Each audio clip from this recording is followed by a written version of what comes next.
G'day taxpayers, back to the data now that the election is done and dusted. And it's not good news. The numbers that we've just seen printed by the Bureau of Statistics for household spending, so the new survey that's going to be replacing retail sales, so it's retail sales plus, it's roughly double the size of retail sales, so it incorporates a whole lot of other things, which is a really good thing.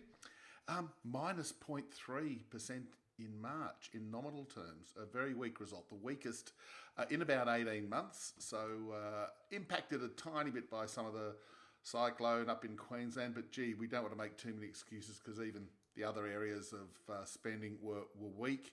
And in the March quarter, in real terms, so the figures that fit nicely into the household consumption side of the national accounts, which come out in roughly a month, a big hole in consumer spending. So that little bit of an uptick that we saw at the end of 2024 has hit a brick wall in the first part of 2025. Household spending very, very weak, and that's a really disappointing thing.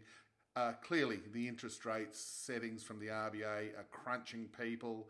The discretionary and non-discretionary spending, sort of the quirky things from month to month, but again, basically weakness across the board. And until household spending picks up, we are not going to get the economy growing anywhere near trend.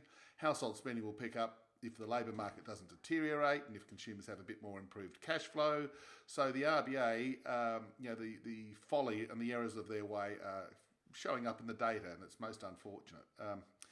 The other thing, which building approvals, which had looked so lovely and strong over the past 12 months, fell 8.8% in the month, a sharp decline. Now, admittedly, that's after about a 27% increase in the prior 12 months, and it was concentrated in apartments and townhouses, these sorts of things. Freestanding houses also fell a little bit, but the big decline was in apartments.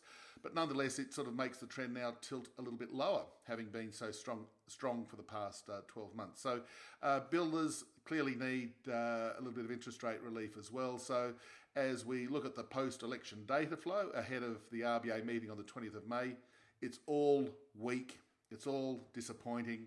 And yep, RBA should be going 50 basis points on the 20th of May and signal more rate cuts after that. Such is the position of the economy right now. Not good news.